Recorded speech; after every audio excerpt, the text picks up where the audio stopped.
이사야 29장 11절에서 14절까지 말씀을 봉독해 드립니다. 이사야 29장 11절에서 14절까지의 말씀입니다. 그러므로 모든 묵시가 너희에게는 마치 봉한책의 말이라. 그것을 유식한 자에게 주며 이르기를 그대에게 청하노니 이를 읽으라 하면 대답하기를 봉하였으니 못하겠노라 할 것이요, 또 무식한 자에게 주며 이르기를 그대에게 청하노니 이를 읽으라 하면 대답하기를 나는 무식하다 할 것이니라. 주께서 가라사대 이 백성이 입으로는 나를 가까이하며 입술로는 나를 존경하나 그 마음은 내게서 멀리 떠났나니 그들이 나를 경외함은 사람의 계명으로 가르침을 받았을 뿐이라. 그러므로 내가 이 백성 중에 기이한 일, 곧 기이하고 가장 기이한 일을 다시 행하리니 그들 중에 지혜자의 지혜가 없어지고 명철자의 총명이 가리워지리라. 이사야 28장에서 우리는 하나님께서 이스라엘에 대하여 징계하는 목적이 멸망을 위한 것이 아니고 연단과 궁극적인 구원을 위한 것이라 하는 것을 농부가 밭을 가는 비유를 통하여 확인했습니다. 그리고 이제 29장에서 그 내용을 좀 더 확실하게 설명을 하고 우리에게 아주 중요한 교훈을 주십니다. 편의상 11절에서 14절만 본문으로 읽었습니다마는 1절부터 그 내용을 다시 한번 보겠습니다. 1절을 보시면 슬프다 아리엘이여 아리엘이여 다윗의 진친 성읍이여 년분년 절기가 돌아오려니와 내가 필경 너 아리엘을 괴롭게 하리니 내가 슬퍼하고 애곡하며 내게 아리엘과 같이 되리라. 아리엘은 지금 예루살렘을 지칭하고 있습니다. 그런데 왜 예루살렘이라고 안 하고 아리엘이라 했느냐 하는 것이 하나의 해석의 문제가 되는데 학자들에 따라서 여러 가지 견해가 있습니다. 그러나 본문의 전체 흐름과 볼 때 아리엘을 번제단의 화덕으로 보는 견해가 가장 합당해 보입니다. 년분년 절기가 돌아온다는 것은 해마다 때를 따라 날짜가 자연의 순환을 따라 절기가 돌아오지만 그런 식으로 자연의 순환의 하나가 되었지 참다운 신앙과 종교로서의 의미는 상실된 것을 지금 지적하고 있습니다. 그래서 내가 필경도 아리엘을 괴롭게 하여 내게 아리엘과 같이 되리라 라는 엄중한 경고를 받습니다. 그러니까 아까도 얘기한 것처럼 아리엘은 번제단의 화덕을 지칭하고 내가 너 아리엘을 괴롭게 하고 내가 슬퍼하고 애곡하여 내게 아리엘과 같이 된다. 그러니까 번제단 화덕 위에 놓여지는 희생 제물의 꼴이 되리라. 그런 뜻이죠. 굉장히 엄중한 심판의 경고입니다. 그래서 3절과 4절에 이 예루살렘이 받을 그 심판의 그 곤고함이 잘 드러나고 있고 이 일은 BC 701년에 사네립이 이끄는 아수르 군대에 의하여 실제로 일어났습니다. 그러나 5절에서 8절 보시면 뜻밖에도 이 예루살렘을 치러 오고 유다를 괴롭게 한 이 아수르 군대는 그 목적을 끝까지 이루지 못하고 여기 7절 보시면 아리엘을 치는 열방의 무리 곧 아리엘과 그 보장을 쳐서 곤곡해 하는 모든 자는 꿈같이 밤의 환상같이 되리니 줄인 자가 꿈에 먹었을지라도 깨면 그 속은 여전히 비고 목마른 자가 꿈에 마셨을지라도 깨면 곤비하며 그 속에 갈증이 있는 것 같이 쉬운 산을 치는 열방의 무리가 그와 같으리라. 꿈에 먹은 것 같이 그 꼴이 되리라. 꿈에 먹은 건 배부를 리가 없죠. 예루살렘을 치러 올라왔으나 목적을 이루지 못하고 헛되이 돌아갈 것을 예언하고 있고 실제로도 그렇게 일어났습니다. 나중에 오늘 집에 가셔서 열왕기하 18장과 19장을 보시면 이 사건이 잘 기록되어 있습니다. 앞으로 이사야에서도 이 내용을 다루기 때문에 그때 이 사건은 더 자세히 다루기로 하겠습니다. 그래 놓고 9절 이하에 너희는 놀라고 놀라라. 너희는 소경이 되고 소경이 되라. 그들의 취함이 포도주로 인함이 아니며 그들의 비틀거림이 독주로 인함이 아니라. 이런 이제 앞에 있었던 사건들이 가지는 의미를 해설하는 내용이 나옵니다. 너희는 놀라고 놀라라. 너희는 소경이 되고 소경이 되라 하는 이 표현은 우리가 이해할 수 있도록 의역을 하면 너희는 믿지 말고 머뭇거려 보아라. 그러면 그 결과로 너는 더욱 놀라게 될 것이라. 너희는 쾌락에 빠져 즐겨보아라. 그러면 그 결과로 너희의 눈이 더욱 멀게 되리라. 그런 뜻의 표현입니다. 놀라고 놀라라, 소경이 되고 소경이 되라 하는 것은 그것입니다. 그러면서 무슨 얘기를 뒤에 있느냐 하면 그들의 취함이 포도주로 인함이 아니며 그들의 비틀거림이 독주로 인함이 아니다. 그러니까 저들이 머뭇거린다는 것은 하나님 편에도 서지 않고 하나님 반대편에도 완전히 가지 않고 겉으로는 하나님을 섬기고 내용으로는 그렇지 않은 이 예루살렘, 유다 거민들, 이스라엘 전체 신앙의 그 잘못된 것을 지적하고 있는 것이죠. 그 머뭇거림과 그 불신앙과 마음속으로 여전히 하나님보다 세상을 더 추구하며 목적하는 저들의 물질과 세상의 쾌락으로 가는 그것들이 외부적인 이유, 즉 술을 먹어서 취해서 정신을 잃은 것이 아니라 저들의 본성, 저들의 심성의 제일 근거가 이렇게 하나님과 동떨어진 죄악된 것임을 지적받고 있습니다. 그러니까 우리는 이런 시점에서 이 이사야가 하려는 얘기를 이제 좀 분명히 알게 됩니다. 이스라엘은 선민입니다. 선민이라는 것은 여러분 잘 아시는 대로 특별하게 가려 뽑힌 하나님의 백성 아닙니까? 저들은 하나님의 특별하신 간섭과 은혜를 입은 족속으로 여러분 잘 아시는 여러 가지 기적과 구원과 하나님의 함께 하시는 구원을 그들의 국가의 역사 속에 수없이 가지고 있는 나라입니다. 그럼에도 불구하고 이 선민이 실패를 하고 이 선민이 심판을 받습니다. 그것은 우리에게 무엇을 가르치려는 것이냐 하면 인류 모두가 하나님 앞에 절망 상태에 있다 하는 것을 가르치려는 것이죠. 이스라엘의 구원이 오직 하나님의 은혜밖에 바랄 것이 없다면 인류 모두는 더더욱 그럴 것입니다. 그렇다면 이 시점에서 이스라엘이 필요한 것이 결국 하나님의 은혜와 긍휼뿐이라면 심판은 왜 선언되며 실행되는가 하는 것이죠. 우리 인류가 선택할 수 있는 것이 죄밖에 없고 심판을 자초할 수밖에 없는 상황에 있다면 우리들의 죄악된 것과 우리가 자초한 심판을 하나님이 무엇 때문에 행하셔서 결국은 은혜로 구해야 할 우리에게 이 고난을 맛보게 하는가? 이런 질문이 당연히 나오게 됩니다. 그렇지 않습니까? 성경이 얘기하고 싶은 것은 이겁니다. 28장 밭 가는 비유에서 나온 바와 같이 농부가 밭을 갑니다. 그럼 뭘 제합니까? 돌도 제하고 잡초도 제하고 밭을 깊이 갈아서 산소 공급이 잘 되게 하고 그러면 그 밭이 씨를 배태합니까?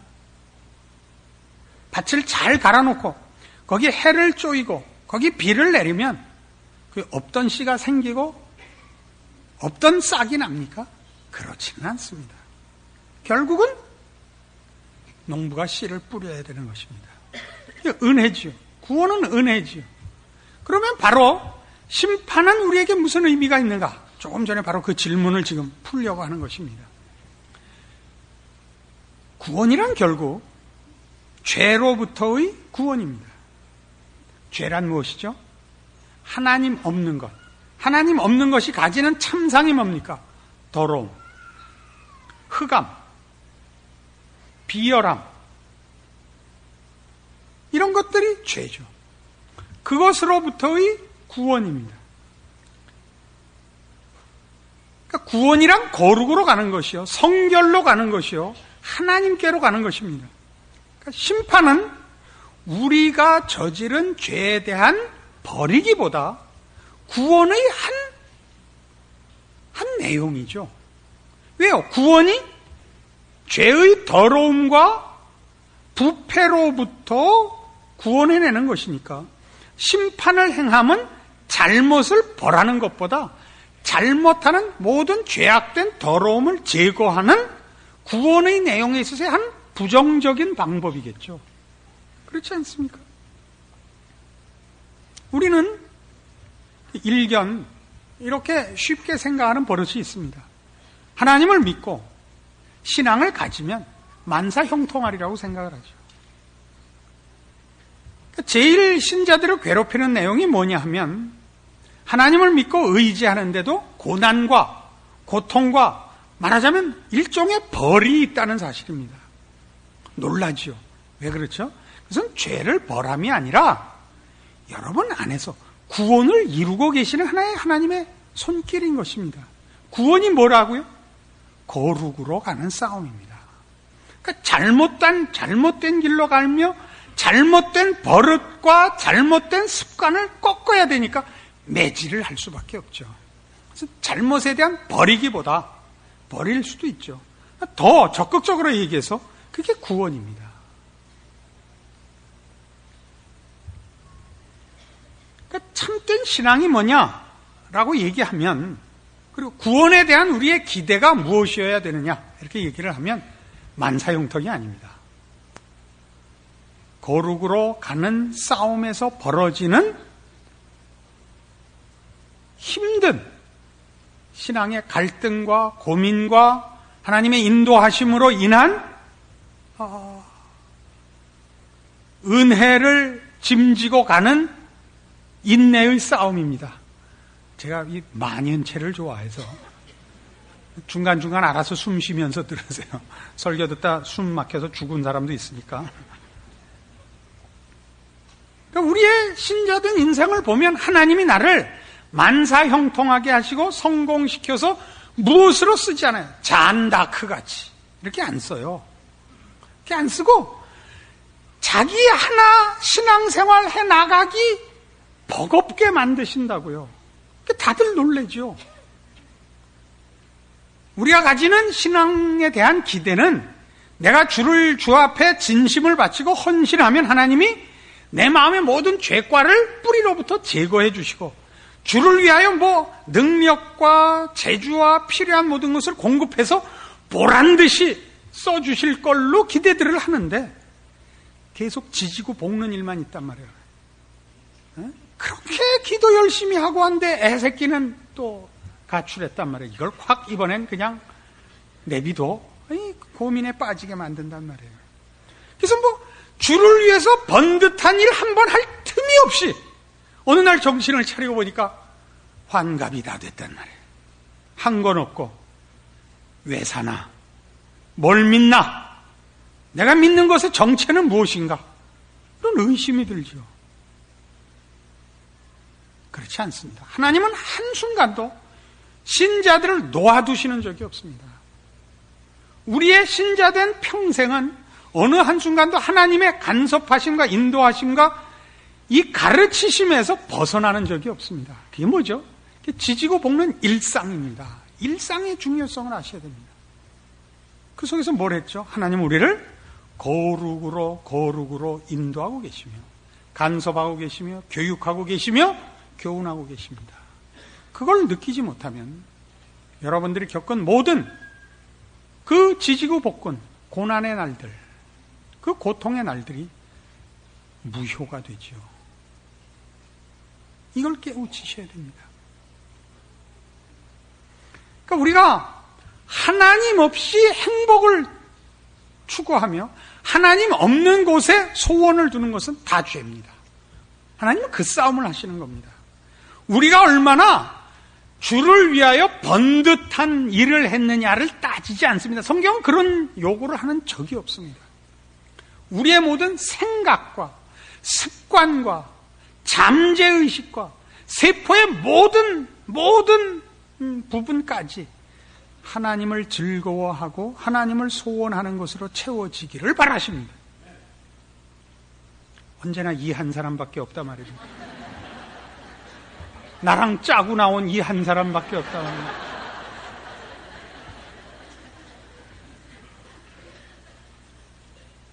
짜고 나왔으면 그래도 몇 사람 포섭을 해서 중간중간 하나씩 앉아서 해야지. 바로 눈앞에 앉아갖고 둘이.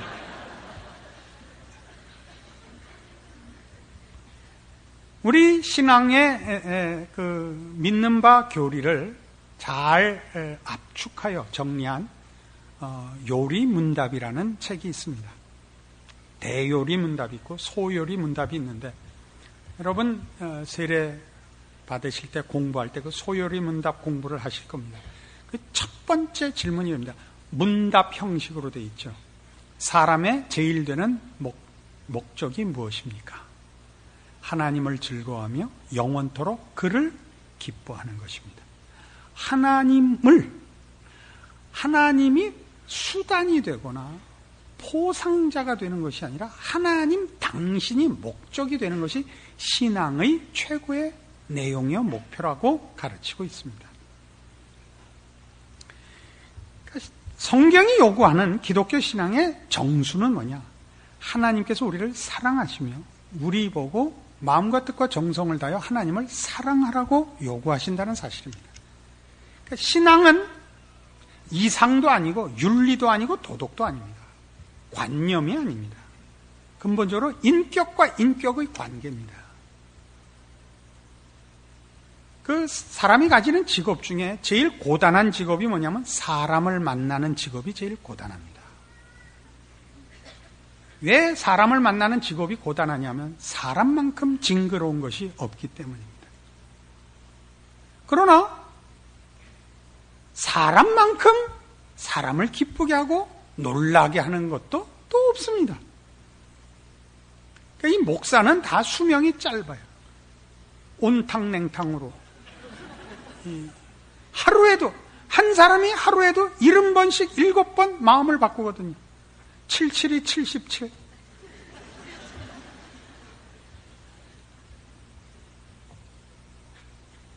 그러나 사실은 예수를 믿고 나면 우리가 어떤 기대와 소망을 가지게 되느냐 하면 이 징그러운 벌레만도 못한 참으로 간사하고 비열하고 야비한 이 죄인이 경탄할 만한 너무나 놀라운 멋진 사람으로, 즉 하나님의 형상으로 회복되며 완성된다는 사실입니다. 여기에 우리가 우리 자신과 우리가 만나는 모든 사람들에 대한 기대가 있으며 이것이 우리가 믿는 바 믿음입니다. 그리고 이런 것을 허락하시는 우리 하나님 앞에 그냥 항복하는 것입니다. 이 하나님. 그러니까 여러분 시편에 등장하는 그 믿음의 어떤 그 정수들, 그 절정의 감탄들을 보십시오. 그러니까 하나님 자신에게 바쳐져 있습니다. 그 감사와 찬양이 여호와는 나의 힘이시라. 여호와는 나의 상급이시라. 하나님이 상을 주시는 이가 아니라 하나님 당신 자신이 내 상급이라. 하나님은 나의 기쁨이시라. 나의 찬송이시라. 이렇게 되어 있죠. 여호와는 나의 목자시니 내게 부족함이 없으리로다. 는 하나님인 인도자로서 부족함이 없다는 뜻이 아닙니다. 그가 나를 푸른 초장으로 인도하시고 쉴만한 물가로 인도하시든 사망의 음침한 골짜기를 다니게 하시든 하나님만 내 목자시라면 아무 것이 문제가 되지 않는도다. 이 고백입니다. 하나님이 우리를 사랑하십니다. 구원은 뭐냐? 죄를 사랑하며 자기를 사랑하여 더러움과 썩어짐의 종로로 타던 이 비참함에서부터의 구원이며, 하나님을 모시며 하나님을 닮으며 하나님과 교제함으로써 얻는 거룩과 영광의 환희인 것입니다. 이것은 가진 것, 배운 것과 전혀 상관이 없으며 남과 비교할 문제가 아닌 것입니다. 여러분 사랑을 해보셨죠? 사랑을 하면 다 필요 없죠. 그 사랑하는 대상 하나면 세상과도 바꾸지 않을 것 아닙니까? 결혼하고 나서는 물론 마음이 변하시겠습니다만 사랑이란 그런 것입니다. 성경은 우리에게 그것을 가르치고 있죠. 그러니까 이사야가 우리에게 가르치려고 하는 건 뭡니까?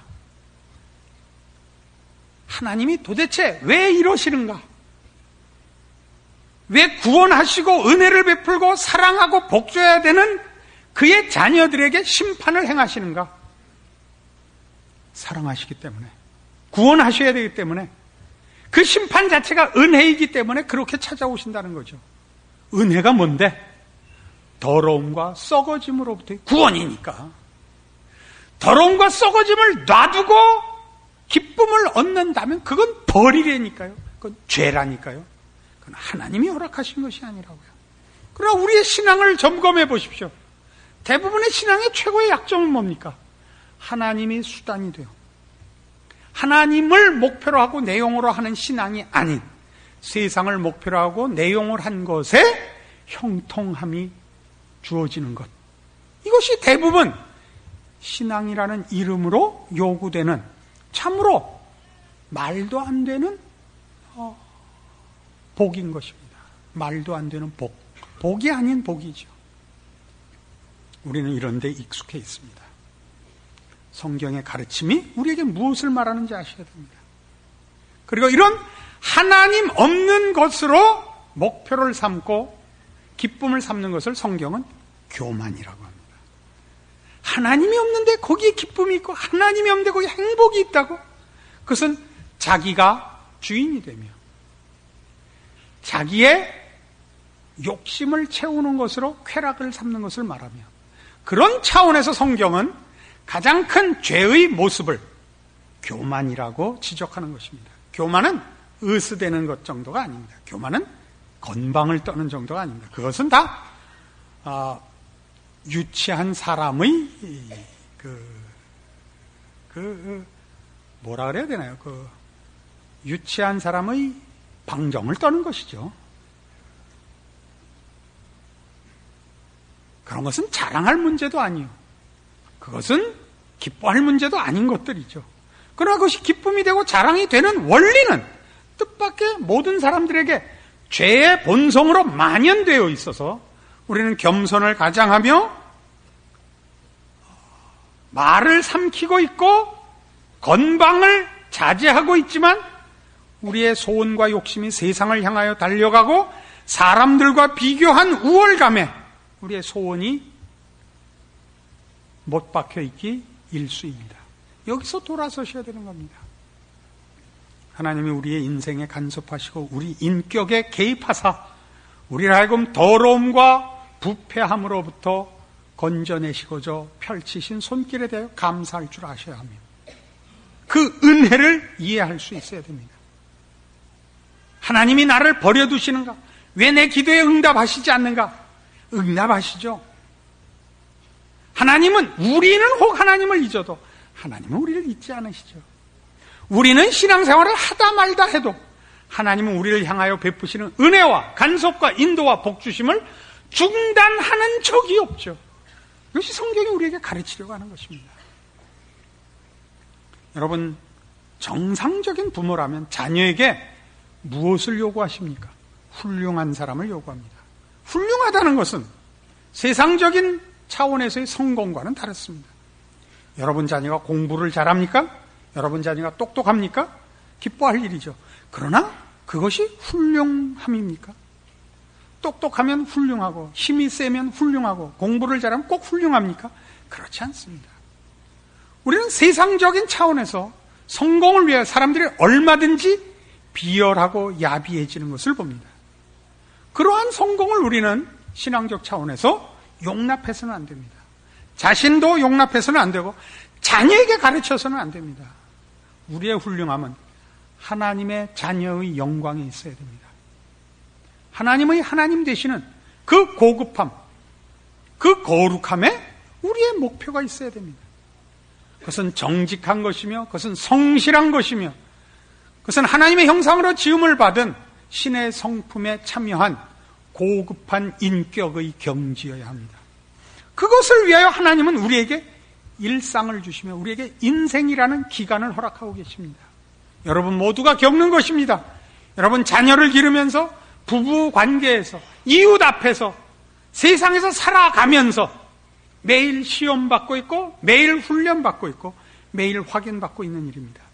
여기서 하나님의 인도하심을 제대로 이해하시고 분별하사 믿음의 순종을 바치십시오.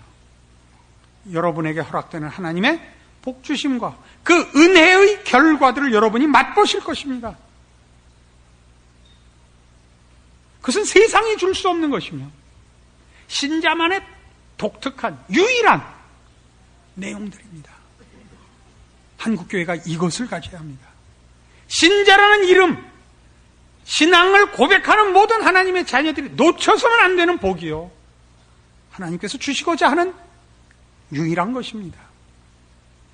이것을 빼앗기지 않는 여러분의 신자된 인생이요 신앙의 고백이요 하나님을 아버지라 부르는 여러분 신앙 고백의 참다운 결실이기를 바랍니다. 기도하십시다. 하나님 아버지 은혜를 감사합니다. 하나님께서 우리를 하나님의 자녀로 부르사 하나님을 아버지라 부르는 이 신의 성품에 참여하는 특권을 허락하셨습니다. 우리를 저 더러운 죄와 사망에서 구원하시고 하나님을 본받고 하나님을 따라 사는 믿음의 경지, 그 거룩과 영광과 승리와 참다운 영생의 삶을 허락하셨습니다. 이 삶은 내세로 이어질 것입니다만 모든 신앙 고백을 하는 성도들이 지금부터 가지며 누려야 할 참다운 신앙의 내용이요 특권이요 요구해야 할 우리의 소원이어야 옳습니다. 세상의 유혹과 시험에 빠지지 말고 이 싸움을 하게 하옵소서. 이 싸움에서 이기게 하옵소서. 그래야 하나님을 아버지라 부르는 그 허락된 특권의 놀라움을 다 누리게 하옵소서. 예수님 이름으로 기도합니다.